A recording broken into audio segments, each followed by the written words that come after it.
Olá, meu nome é Ana Beatriz, sou estudante do segundo período de Direito na Universidade Estadual do Tocantins e hoje eu irei apresentar a vocês uma relação da análise econômica do direito com a série Suits, mais especificamente o episódio 4 da primeira temporada.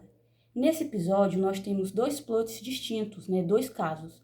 Um caso que está sendo defendido por Mike, que é um dos advogados que trabalham nesta firma, e o outro caso que está sendo defendido por Harvey, que também é um dos advogados presentes, um dos personagens principais dessa série. No caso que Mike está defendendo, é um caso relacionado a uma infestação de percevejos em um apartamento.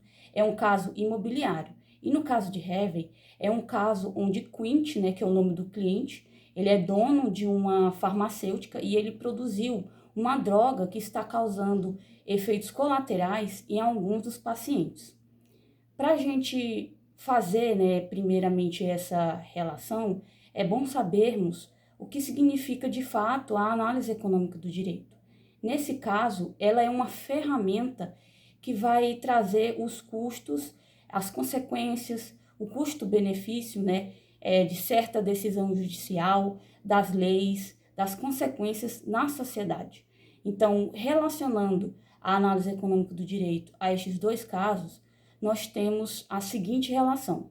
No caso imobiliário, nós conseguimos perceber de forma mais coerente, esse pragmatismo no final do episódio, no caso imobiliário, que é onde Mike consegue juntar mais testemunhas, além do cliente que ele está defendendo, que também sofreram com essa infestação de percevejos, assédio, entre outras coisas programadas pelo próprio proprietário, A nome da advogada desse proprietário é Vivian Tanaka, que inclusive é uma advogada muito famosa e também conhecida por Harvey, que é amigo de Mike, que está defendendo esse caso. E ali no final nós vemos que antes de já ir diretamente para o tribunal, para juízo, para o juiz poder decidir de fato o que vai acontecer com o proprietário, Mike se encontra com a Vivian Tanaka, que é a advogada desse proprietário, com o proprietário, e Harvey, que também é seu amigo, também é advogado, ele aparece apenas para assistir. Aqui nós já podemos ver essa relação de custo-benefício, tanto para a parte que está acusando e a parte que está sendo acusada, porque eles entram em negociação, apresentam, Mike apresenta todas as provas para a Vivian e para o cliente dela, e antes de levar isso a tribunal, a processo, de poder causar danos maiores, ele entra em reunião, se encontram e realizam um acordo. E assim ambos os lados saem, como eu posso dizer, o proprietário não sai perdendo muito, de certa forma, porque eles negociam, podia ser muito pior. E Mike também sai ganhando muito mais além, porque além do cliente dele, teve mais outros 15, então multiplicou o ganho dele. Então aqui nós já podemos perceber essa relação do custo-benefício, do pragmatismo, o uso da análise econômica do direito nesse primeiro caso. E no segundo caso, que é o caso farmacêutico defendido por Harvey e também por Jéssica, que entra logo depois, alguns minutos depois na trama, nesse caso, a gente também consegue perceber essa relação de custo-benefício entre ambas as partes. Teve ali um primeiro encontro no tribunal, que não foi bem sucedido para Harvey, o processo caminhou um pouco para frente, mas após eles terem uma conversa com seu cliente Quint, que é o dono dessa farmacêutica que criou essa droga, eles acabam descobrindo que Quint, ele também tinha a tal doença que essa droga trata. E aí, a atual companheira do Quint, ela trabalhava na equipe que produzia essa droga.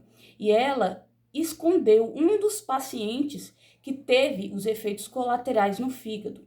Ou seja, ela omitiu uma informação e Quint não sabia disso.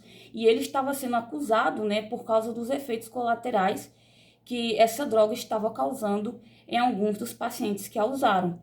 E ali no final a gente vê que esses pacientes que estão com esses efeitos colaterais sentam-se à mesa juntamente com o advogado deles de defesa, o Colin, juntamente com Harvey, Quint e Jéssica, que também estava ali advogando junto no caso com Harvey.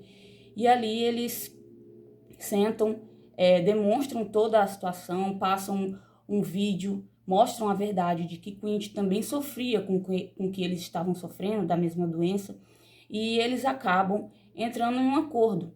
Se nós fôssemos ver pela primeira negociação que teve antes, né, o Colin ele estava pedindo 25 milhões de dólares para o Harvey, né, para o Quint, para poder pagar esse valor e ele não expor nos jornais que aquilo estava acontecendo, que aquela droga era uma sentença de morte.